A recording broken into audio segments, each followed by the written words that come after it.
Hey, everybody. Welcome, welcome, welcome to the Santita Jackson Show here on AM 950 Radio, the voice of progressive Minnesota. It's a joy to be with you today.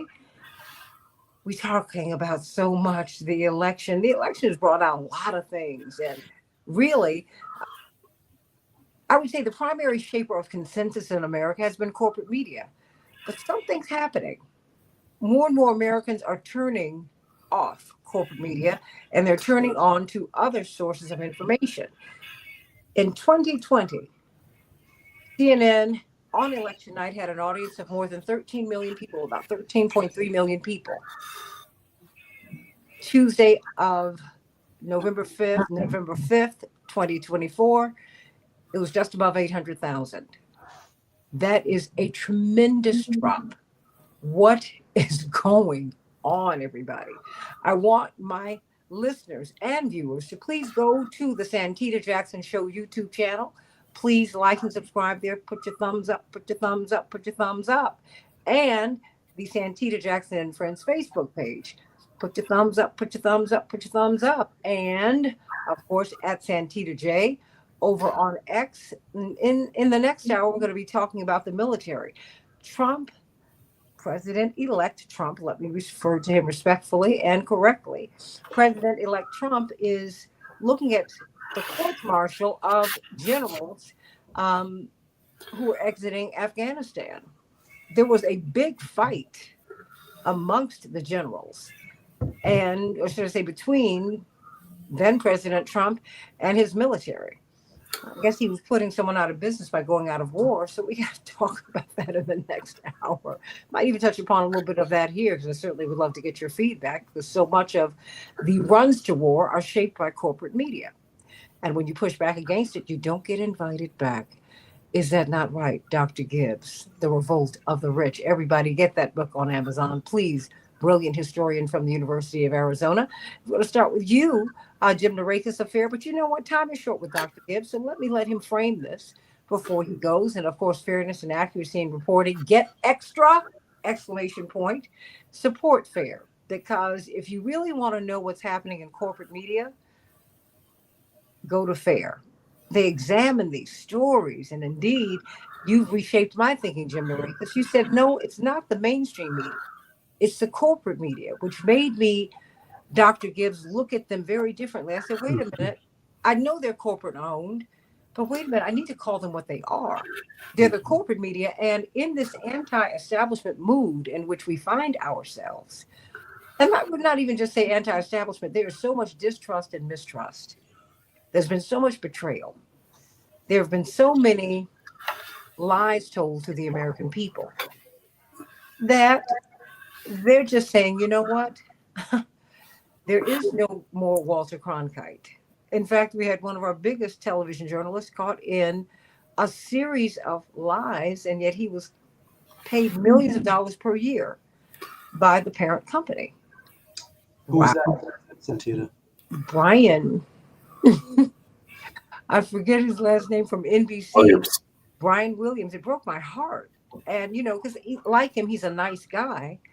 But, when they caught him not telling the truth, when they caught Cokie Roberts, may she rest in peace, wind blowing, green screen. You said, wait a minute, what is this? But it was a fan. I said, are you going to tell me next that the lunar landing didn't happen? It's something that has run afoul of the American people. And when you see that precipitous drop at CNN, forcing them to lay off employees, freezing the salaries, if not decreasing the salaries of their signature stars, something is going on. In the meantime, Joe Rogan is ascendant, and others. So talk to me, Dr. Gibbs. Are you surprised by the plummeting ratings, number one, of the corporate media? No, I'm not. I think there's a long-standing problem and a recent problem. The long-standing problem was nicely framed by, I believe, Noam Chomsky and Edward Herman in terms of the media, the corporate media, as you've termed it accurately, is in a certain sense a kind of propaganda instrument of power circles in the United States, both the state and corporate power circles, They define the limits of discussion. They clearly put out a particular propaganda framework that until now has been bipartisan, and that's changed. And that has always been the function of the media, is to narrow as much as possible the range of discussion into a debate that's as minimal as can be achievable. Basically, the debate is in terms of the different factions of the elite, basically. To the extent that there's debate within an elite, that's a legitimate debate within the media. That's the model that Chomsky and Herman set out, I think, what is it, 30 years ago, 40 years ago? At this point, 40, I think it was the 80s, 40 years ago. And that's clearly the most accurate description I've seen and of the function of the media in a democracy. That's the method of social control in a democracy, where you don't rely on force, you rely on propaganda. Now, what we've seen recently is a remarkable intensification of that process, and that in addition to everything Chomsky and Herman described, the media has become an instrument of party propaganda, and that's relatively new. Until now, they've been bipartisan, but this model was, you could say it was to some degree modeled fact to some extent, but now it's become generalized across the whole media. Virtually the entirety of the legacy media, with the exception of Fox and a couple of other exceptions, is basically an arm of the Democratic National Committee. I really am quite amazed when I see headlines in CNN or MSNBC. They're so unreservedly partisan. There used to be a pretense that the opinions are in the opinion section, the op-ed section, and the news is in the news section, but that's broken down almost completely now. And you're getting overt partisanship in the headlines. And a lot of the press has always published a lot of nonsense, but it's really gone overboard here. The Russiagate scandal involved an extraordinary number of preposterous claims that have been disproven, and we still keep getting them. And all of these things that I've described have discredited the media and led to plummeting interest and the rise of people like Joe Rogan, who's completely independent of the media. Joe Rogan has his problems. He's not perfect. I'm not going to suggest him necessarily, but he's seen as somebody who is different from the mainstream media, and that's why people listen to him. You have other disturbing tendencies, I have to say, an effort to engage in censorship, even though we don't like to call it censorship, against what's termed disinformation and that kind of thing. And of course, who gets to determine disinformation? Often it's been the intelligence services. Matt Taibbi, I think, has documented this quite well. And a lot of this, I would say, is the intolerance of anything but the mainstream media by the political establishment. And it's leading to a lot of really intense. It's deepening social divisions and hatreds and all that kind of thing. It's very unproductive. One of the things I'm seeing also is the decline of the idea of objectivity. Now, there's always been a problem of objectivity, but there was at least the pretense of objectivity in journalism, that you have to account for the facts. You can't you have to present both sides, or at least make a pretense of presenting both sides. That pretense is gone. And the whole idea, whole notion of objectivity is being dismissed widely. I should add that's happening in academia as well, my own profession. I see it all the time in academia, people overtly and frankly stating they don't believe in objectivity anymore. This is really a problem. It leads to the discrediting of these institutions, including academia. My institution is not exempt at all from the same process. It's part of the same process that journalism is seeing.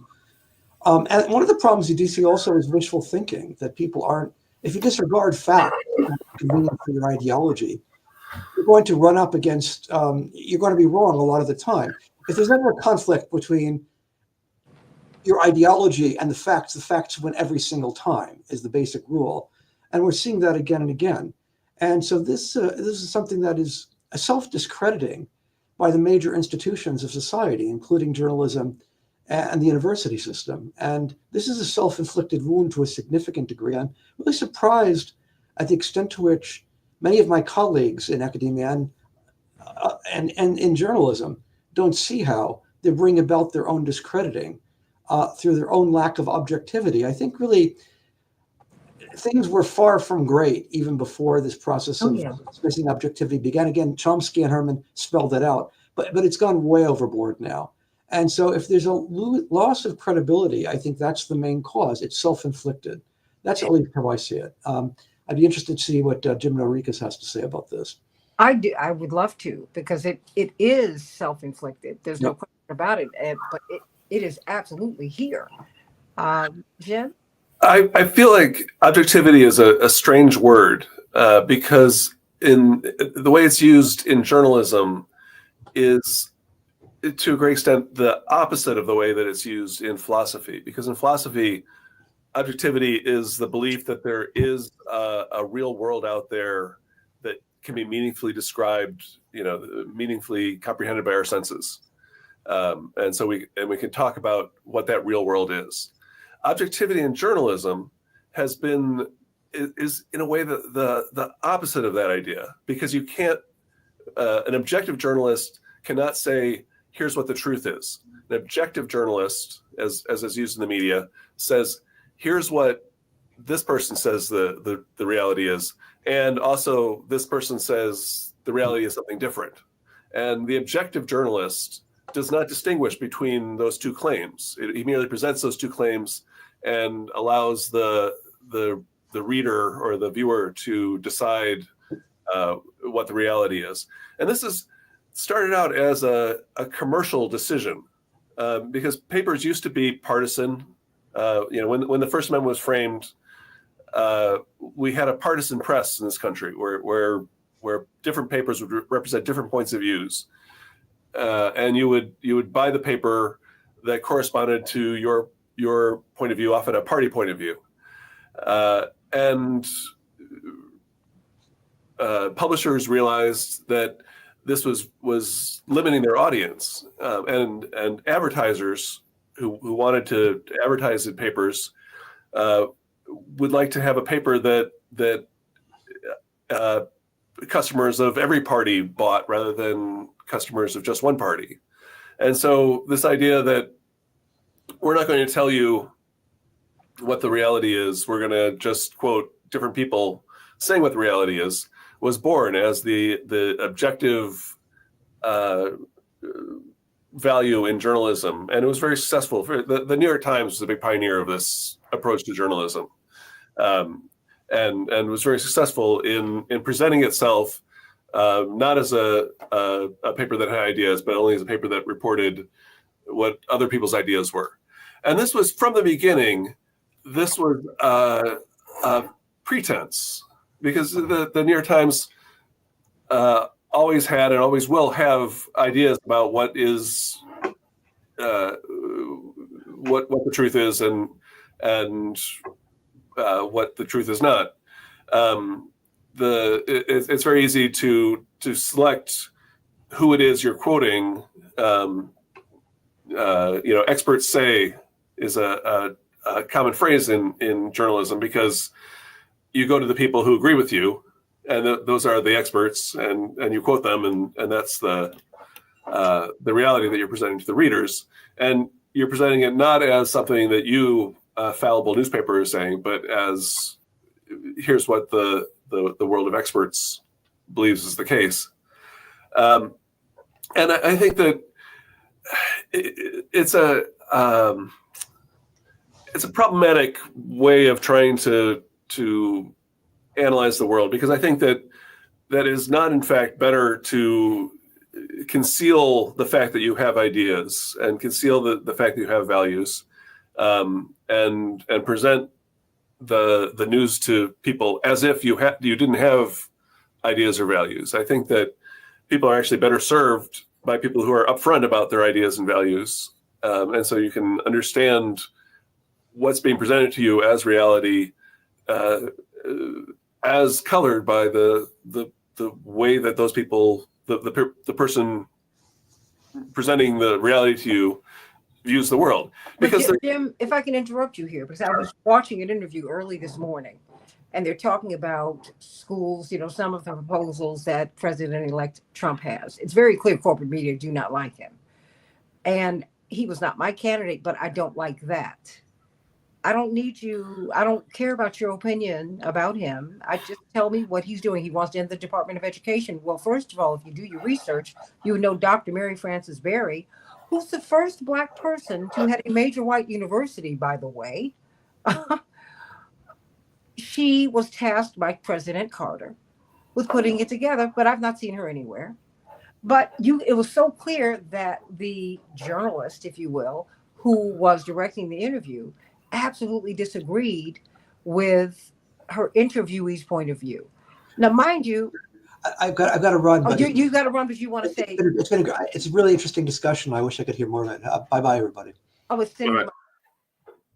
it was very clear that she disagreed. I disagreed with his point of view. I mean, fulsomely. But it was so obvious, Jim, that she disagreed with him that I was like, what am I supposed to do with this? You understand what I'm saying? I mean, it's just, I'm not asking you, I'm asking you to be fair. Everybody has their opinion. I get that, we're human. But there's an unfairness that I see. Yeah. And see, the thing is, if I don't call it out for someone who support, he doesn't have my support. Well, he is not my candidate. Okay. That having been said, that's quite separate and apart from the fact that I want fairness, because I want you to be fair to me. Right. There are many things that are unknown in the world.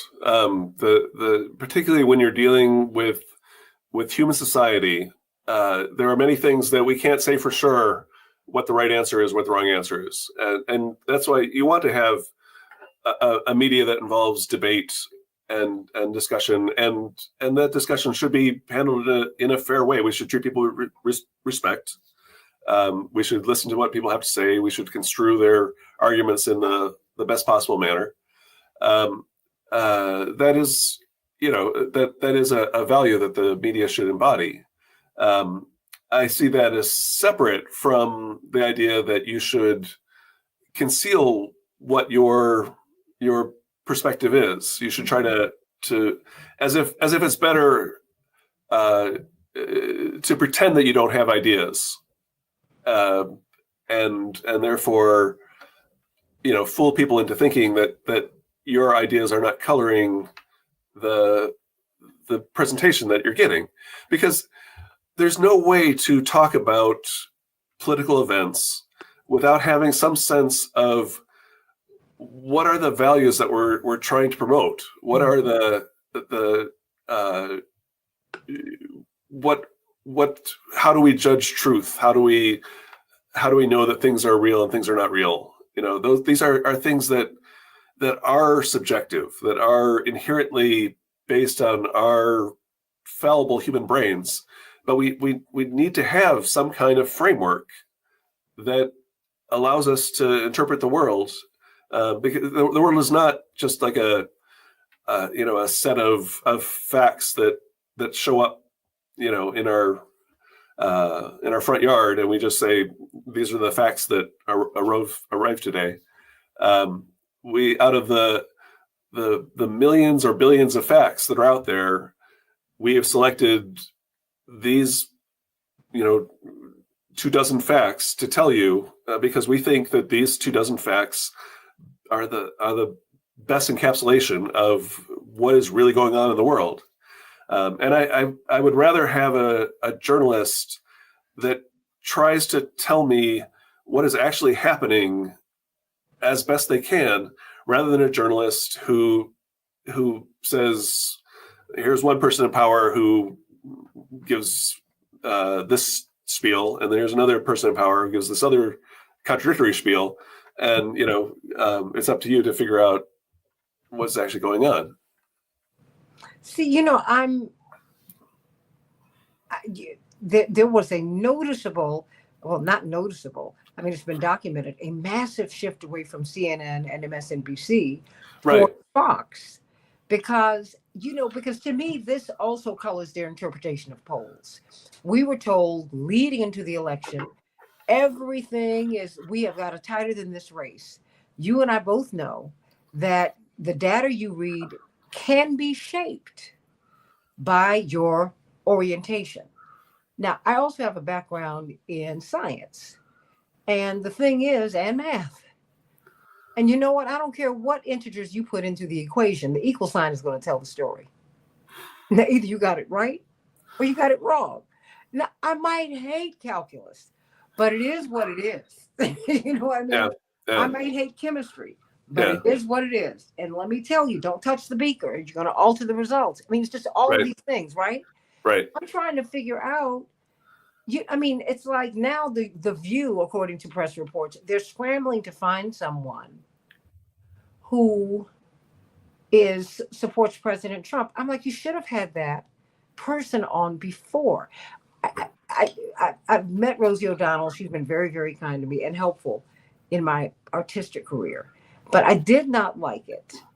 And I think she's been she was so wonderful, and really on her show she brought people of color on her. She made it. I mean, it wasn't an effort that she was making. It was just a conscious decision that she said, "This is America." I mean, Rosie to me is just a wonderful human being. That having been said, when she brought Tom Selleck on, who is known to be very conservative, and she went in on him on gun rights, I was like, you don't invite someone onto your show to do that. I mean, I it made me very uncomfortable. Yeah. The bringing up math and science, I think the closer we get to the hard sciences, the more it is possible to say that there is a reality and a non-reality. And the reality is that humans are changing the atmosphere of our planet, and that is causing the temperature of the planet to rise, and this is resulting in increasing series of disasters that are affecting human life all over the planet. And that is reality. That is something that you can test. You can test in a laboratory the qualities of the atmosphere with added carbon dioxide. You can see that the planet really is absorbing more energy than it used to. And so if someone says to you, this isn't actually happening, as a journalist, your job is to say, no, actually, this is happening. It's not your job to say, some folks say that it is happening, some folks say it's not happening. Unless you have some insight into climate science that the field of climatology doesn't have, you can really say that these people are wrong, and you ought to tell people. You ought to just say you're saying something that is untrue.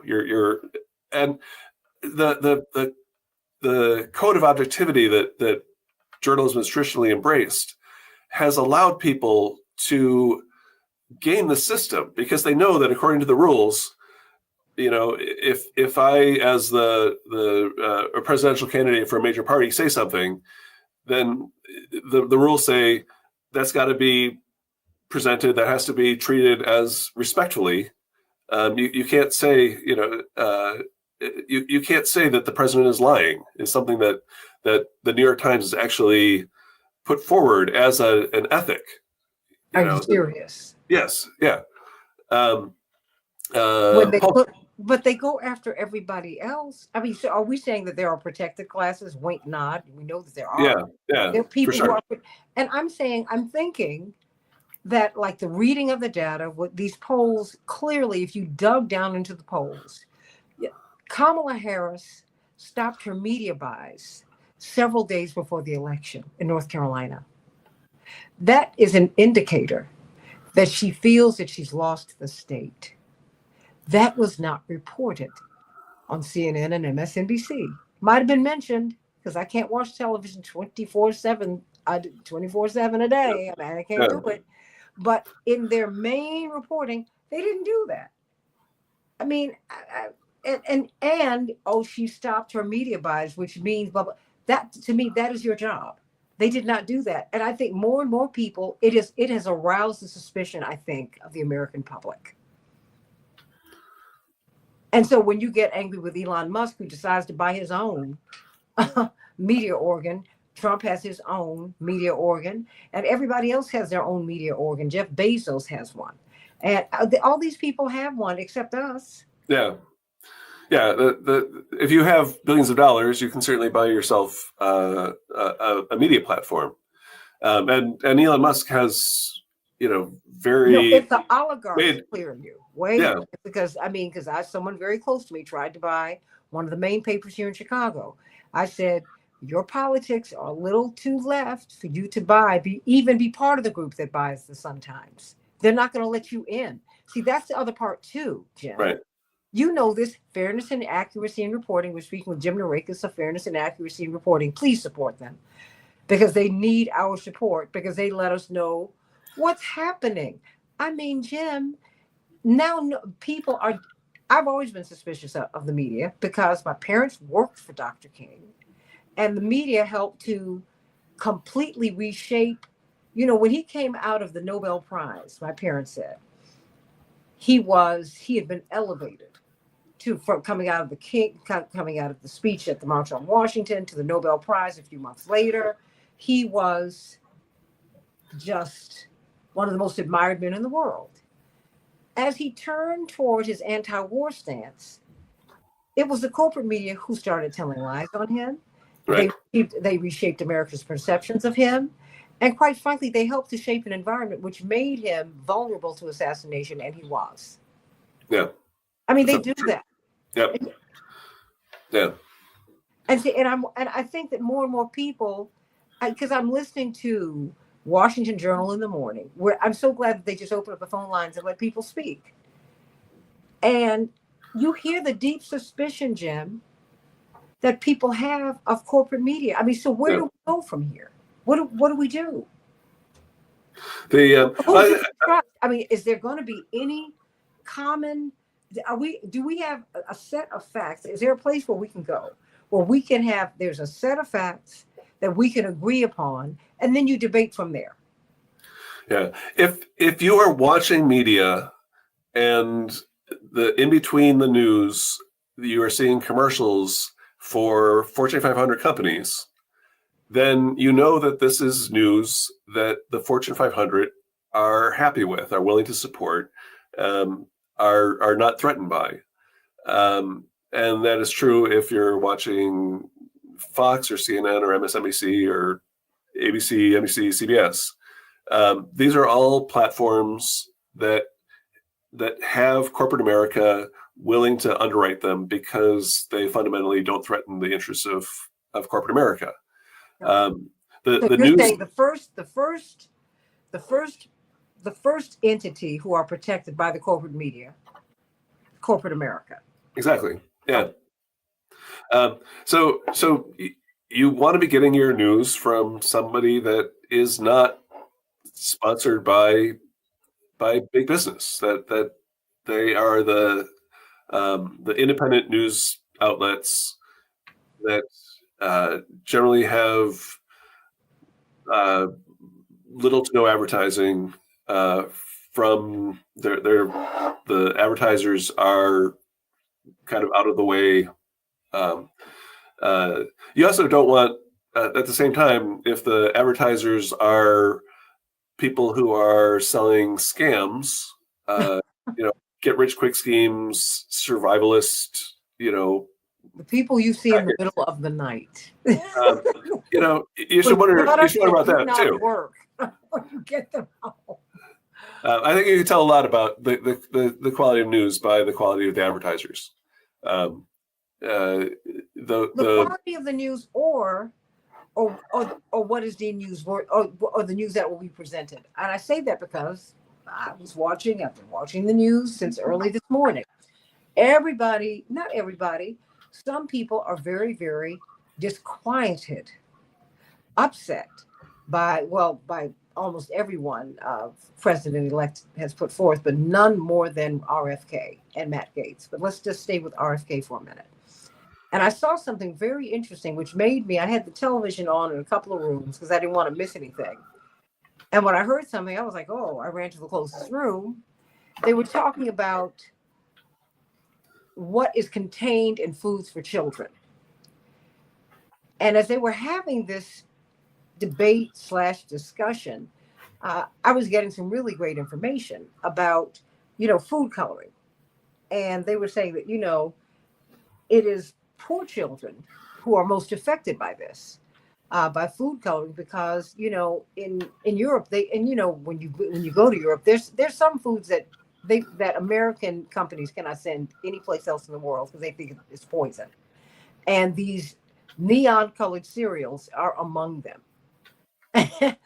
And they were debating that. I said, "Oh my goodness, if RFK were not up for this cabinet position, we would not be having this discussion. He'd still be a nut, right?" And I'm like, "Wait a minute. See, to me, they're making decisions for us, Jim, and it's cutting down discussions. People are going on, and they're having discussions. They're dismissing the media." And I'm wondering what's going to come of them. Because when you lose the trust, what do you have? 13 million down to 800,000 plus. That's a heck of a drop. Don't you think? I think that the plight of MSNBC and the plight of the Democratic Party are very similar. No, that was CNN. Just Okay. CNN as well. But the MSNBC. Why MSNBC? Why did you pull them out? Because MSNBC, if you look at the history of MSNBC, they did not start out intending to be a liberal 24-hour news network. They wanted to be, if anything, a conservative 24-hour news network. Yeah, Roger Ailes started them. And they would offer shows to people like Oliver North, to try to, and Fox had already started at this point, and Fox had solidified the right wing market, so that was really already taken. That brand was taken, but still for years MSNBC tried to chip away, and in a way they were, you could tell that they were doing it for commercial reasons. Whereas like Rupert Murdoch is a true believer. He's really he likes the right wing because he's right wing. It's not just a business proposition for him. He really wants to change the world in a right-wing direction, and he's made a lot of money doing that.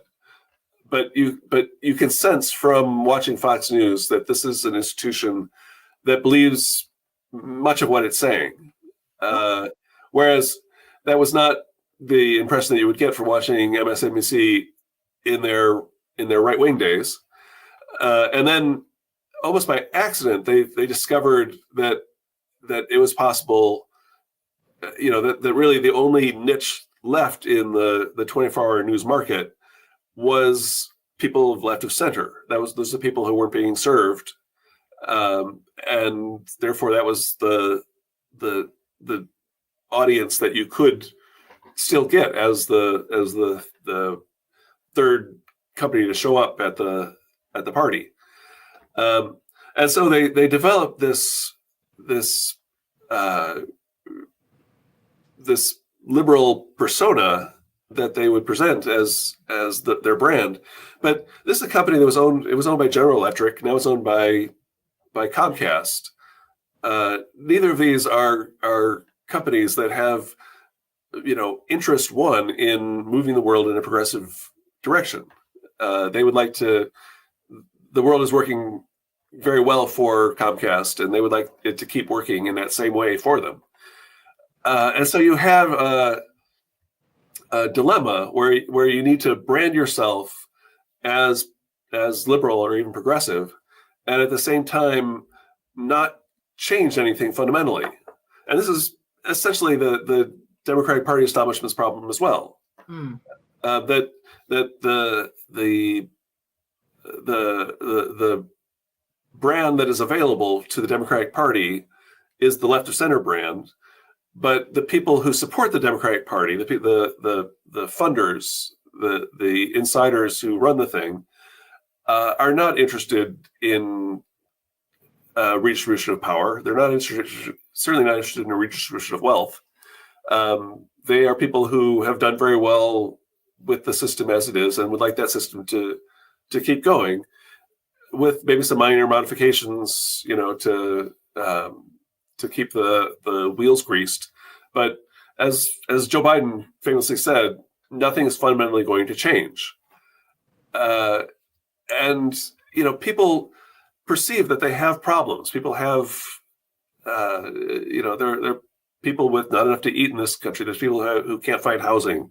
There's people who, if they get sick, are going to be bankrupted.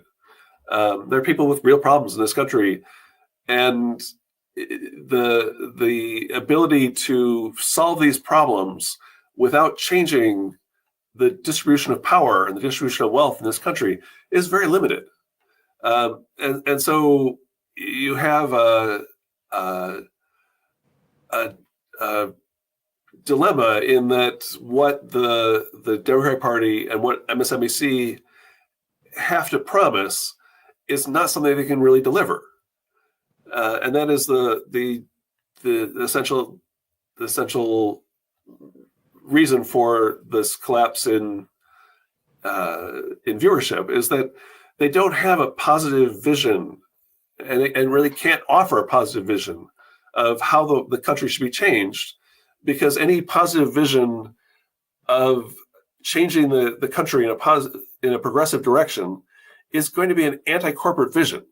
And Comcast is not going to own and support a platform that puts out an anti-corporate vision for America. But Jim, what about their bottom line? See, because now no one's watching. Right. When you look at their primetime ratings, like CNN and MSNBC, in some instances, are not cracking 100,000 viewers. That is the death knell. That's killing their business. So this is bad for business. Right. For them to be conducting business this way. Okay, let me go back. Okay, the 1955 bus boycott. I mean, boycotts weren't for the civil rights movement. Cut us in or cut us in or cut it out, or we'll cut you out. I mean, that was what Reverend Jackson said for years, and he was brilliant at conducting these boycotts. Don't choke on Coke. I mean, they were in South Africa. We were like, now, you know what? We're not going to drink Coca-Cola. Apartheid has to end. And you know what? We know you can squeeze the government because because we know how big Coke is in Africa and there. Okay. 1955 boycott. These Black folks, when they stopped riding the bus company, which was based in Chicago, by the way, started losing money. Now, you can say what you will about the Supreme Court. Then that decision came down. They said, they saw the light. Glory, glory, hallelujah. You know what? How did you segregate these buses? It was bad for business. This is bad for business, and yet they march on. Yeah, but MSNBC is a very small part of a very large corporation. Okay. So you're saying they can afford to lose? What they can't afford to do is promote an anti-corporate movement in America that is going to threaten the bottom line of the conglomerate that owns them. Okay. And that is, they would rather, and this is also true of political parties. Political parties are run by people who have interests, and they want to win elections, but they don't want to win the election in a way that's going to undercut their interests.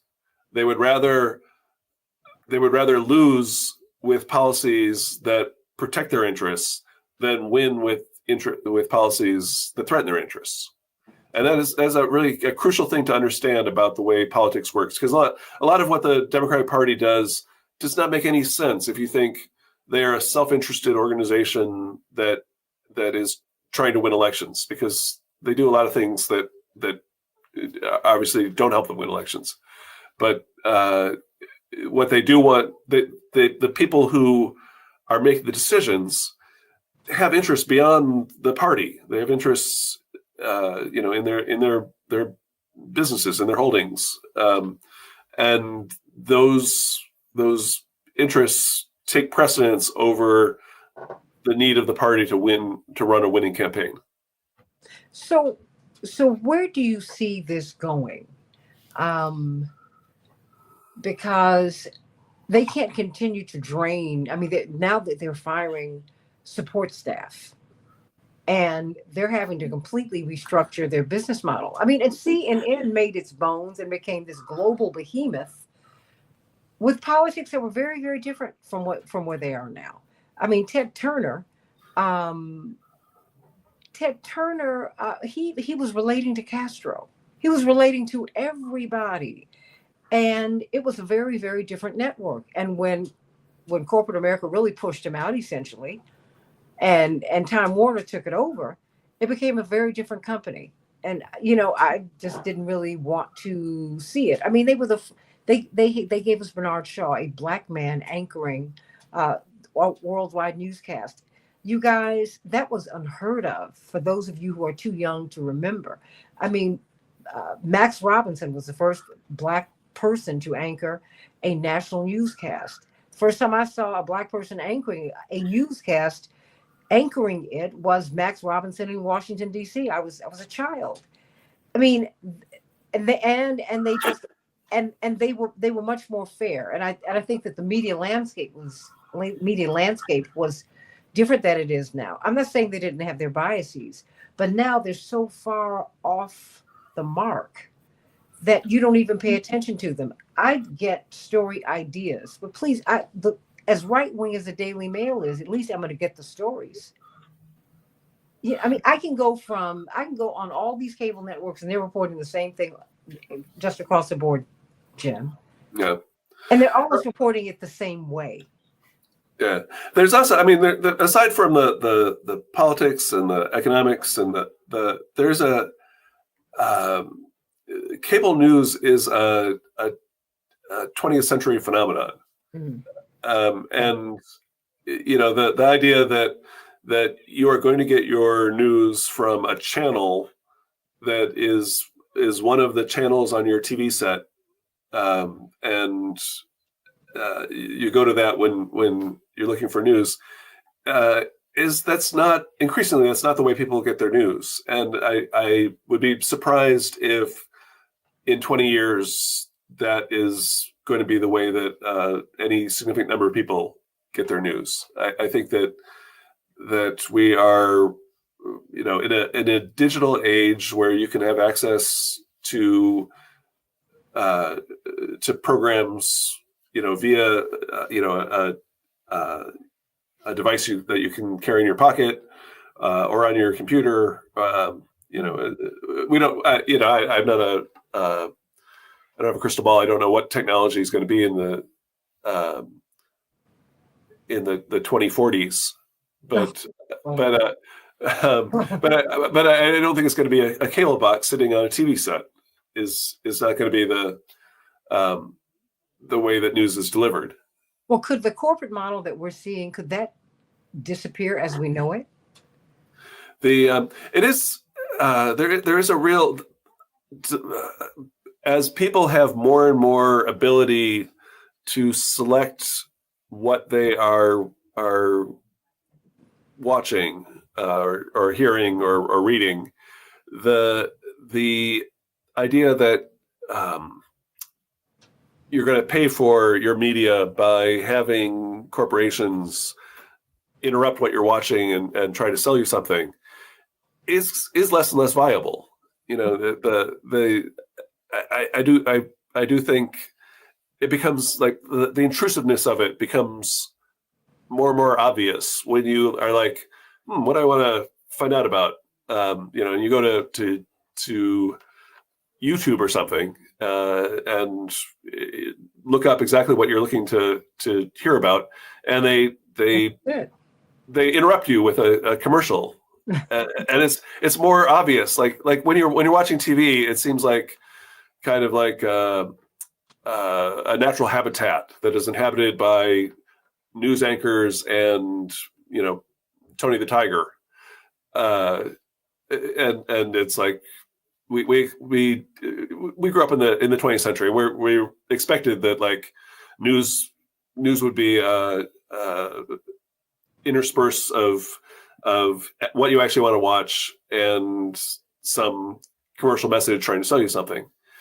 That's not, in fact, a natural way to behave. In an ideal world, people would be getting the information they uninterrupted by propaganda. It's it's not a healthy situation to have, a third of what you're trying to view be some corporation trying to alter your consciousness so that you'll be more profitable to them. Well, do you think that we will see more Joe Rogans and more Ben Shapiro's and more Candace Owens and more, I mean, right and left? And that's kind of, because people, do you think we'll just see different voices that will be delivering us our news? Will they be pulled onto, like, okay, The View is looking for someone, please, we got to find someone who supports President-elect Trump. Will we see more of that, or will we just begin to avert our gaze and just look at these other networks and just be done? I feel like if there is hope for our society, it is going to be in media that tries to make sense of what's going on, talks about in a direct way, what are the problems that we face as a society? What are the possible solutions to these problems? What are the impediments that exist to solving these problems? And I don't think objectivity is going to get you there.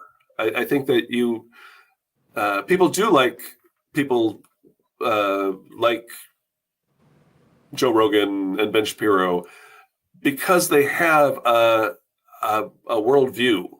Mm-hmm. And I think that these are not, when you examine them, not really coherent worldviews, but they do have a place that they're coming from, and so you watch them, and it helps you organize your own thoughts about the world. I think that we need people doing the same thing with a more genuine empathy for people, with a more skeptical attitude towards the people in power who have the wealth now, who have the control over the levers of power. Those are I think that a genuinely helpful medium that will get us, that will allow us to advance as a society, has to be one that is willing to talk about why we haven't advanced. What is holding us back? Well, what is holding them back from getting voices who will say that? I mean, and do you see that changing? Because losing these ad dollars, even if MSNBC is a small part of the mega corporation that owns them, it's media-shaped consensus. Sure. And so these corporations exist because of the messages that the media are shaping.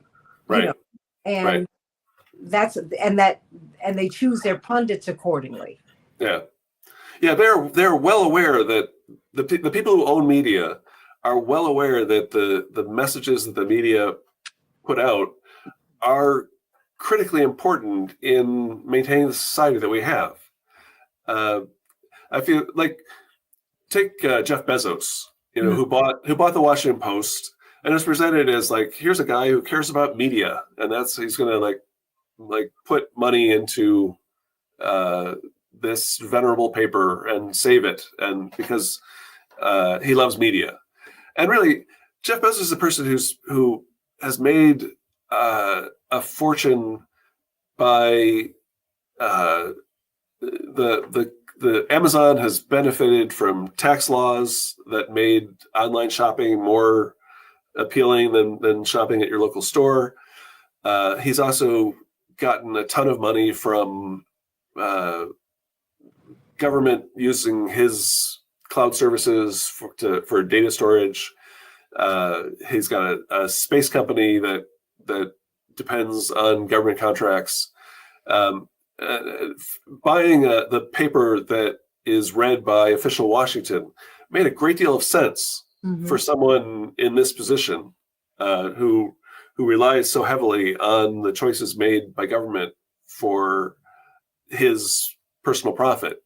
That is why he bought the newspaper in the nation's capital, and then he, famously blocked the paper from endorsing just before the election, which was his signal to Donald Trump that hey, we can work together. You are part of the club. We are not opposed to you.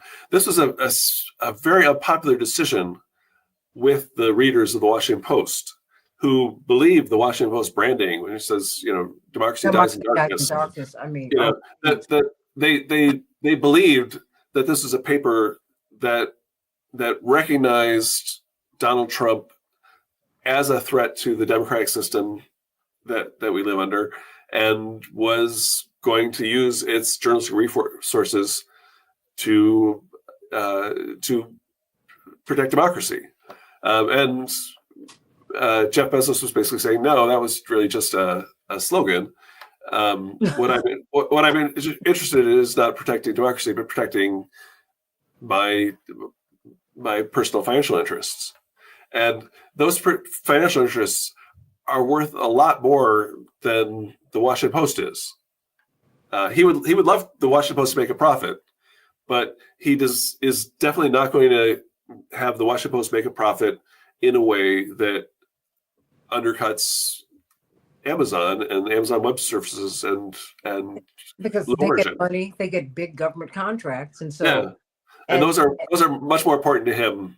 The money that Amazon gets from the CIA to do data storage for the CIA is much more than the entire Washington Post is worth. You know what? In this last minute, what should we be looking out for? Because now I'm trying to figure out what they are going to do next. What I